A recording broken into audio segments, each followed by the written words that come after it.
Welcome back to the channel. Today I am playing at Punta Espada golf course in the Dominican Republic.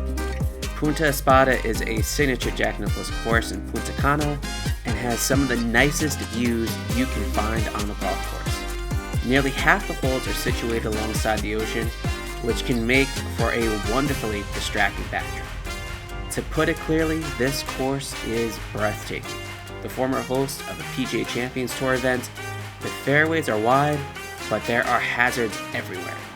Bunkers, water, trees, and if you get a little adventurous, even pebbles. Golf Digest rates this as the 49th best course in the world, so if you're in the DR, Punta Espada is a must play. This trip to the DR was not a golf trip, but rather a bachelor party. And the night before, I had a little too much of a good time because I completely bricked my phone after dropping it. So my buddy graciously let me use his phone to record this round. So Justin, thank you very much. That tee shot would find the left side rough.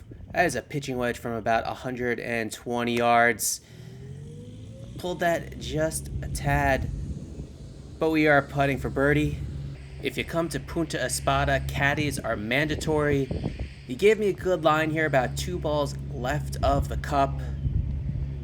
That was not 2 ball, that was my 6 ball. We're just outside of the gimme zone, but we jammed that in for par. We move to the second hole, and let's just take a look at how beautiful this hole is. This is the signature hole in the course, a par 5 that is heavily guarded by water. You are basically hitting into a peninsula green on your approach shot. This is one of Jack's gems. Okay. Right. That drive right there was a bit of a gem, right down the middle of the fairway. No way I can get there in 2, so I'm laying up with a 5-iron. We striped this one pretty well, but I pulled it just a little left. We'd have a little longer approach for our third shot. 140 yards, that is a 9-iron. The one thing that I have been working on since my California trip is trying to fix my stance with my irons. It's still a work in progress, as you will see later on in this video, but I feel like I'm getting closer to where it should be. I had this 10-foot putt for birdie. Gotta hit it. Come up a little short. The greens were aerated. That's my excuse anyway. Third hole. That is a 3-wood in hand, and in fact, that 3-wood is the first 3-wood I have ever owned. That is a 2016 M2. I decided to bring my backup clubs with me for this trip. It did not feel good, but I did find the middle of the fairway. That is a 52-degree wedge with my approach shot. With new swing changes come some hiccups. That was tugged 20 yards left. It finds a bunker. One of many spoiled drives throughout the round. Bunker shot here almost clanks off the pin. Would leave us with an 8-footer back for par. Going for the aerial view here, and we will miss it. That is a tap in for bogey. To the fourth hole. This is the first par 3. This is a great example of your body refusing to listen to your mind. What looked to be a pterodactyl came right into my line of sight. I did not hit this well at all. We find the water. You got a sweet pelican flying through your shot. I saw that too. So I'd have to take a drop 80 yards from the hole. That is a sand wedge. Clipped it pretty nicely. Thought I had the distance. Oh my God. I did not have the distance. I thought that was it. I was scared to say anything. So we're in the bunker here for bogey. Splash it out, but it's going to leave us a rather long putt for bogey. Hit it and it goes in. If you hit it, you're probably still going to miss it left. When I played this course, it was back in June. It was over 95 degrees. The UV index was at an 11. The fairways and greens were very much dried out, but that is to be expected when you play in the summer months.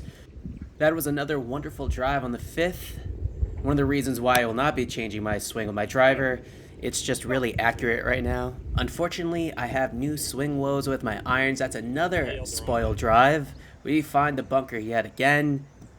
One of my strengths recently is being able to get out of bunkers, even though I don't really practice my short game enough.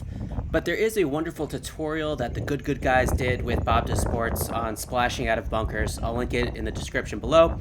But their lessons are something that I think about when I am in the bunker. The 6th hole is a very long par 5. I'm aiming at those bunkers that you see in the middle of the fairway, and I pulled this one left. But the caddy likes what he sees. That is A1 position considering the hole dog legs to the left. I went with 3-wood here and pulled that miles left. Fortunately, got a good break here. I am pulling everything. Frustration is starting to mount, mainly because I'm making the same mistake over and over again. Speaking of making the same mistake over and over again, I leave that putt short.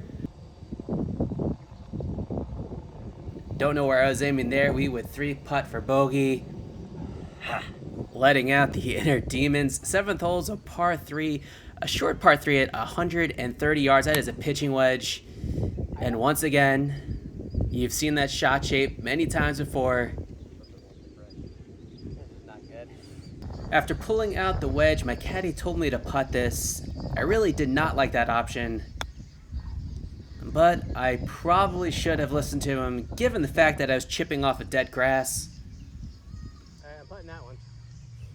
So we're putting off the green here for par. Caddy gave me a really good line, and I almost had it come up just a little shy for bogey. 8th hole, it's a short par 4. That is a 3-wood in hand. I made sure that I did not hook that one into the fairway bunker. We find the fairway. We're finding fairways, we're just not finding greens. I honestly don't know how you can pull a wedge that far left, but I always think of this adage that I am not good enough at this game to be this angry. But hey, at least I'm not looking like Sergio Garcia out there throwing my clubs around. Once again, I had another decent shot out of a bunker. It leaves me with a good chance at par here.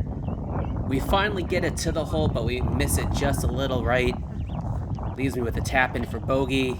On the bogey train. 9th hole, and the 9th hole here is very deceptive. Where that ball is going is not where you want to be. You actually want to be more towards the bunkers out on the right side of the fairway. We got a gap wedge here. Ironically, this is the best shot I had with any of my irons on the front 9. Out of position, and I'm putting it to about 3 feet.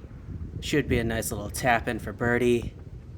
And right away I missed that. Man, this is really frustrating. Not how I wanted to end the front 9, but as the great Billy Joel once said, you're only human, you're supposed to make mistakes. And I found a lot of them in the front 9. That was an 8 over 44. Looking at the positives, I'm finding the fairways. That is pretty much it. But we still have another 9 holes to play. Let's see if I can figure out how to correct the hooks I have. Punta Espada is a wonderful course, and it gets even better, so stay tuned for the back 9 that will drop later this week, and I will see you in the 10th hole.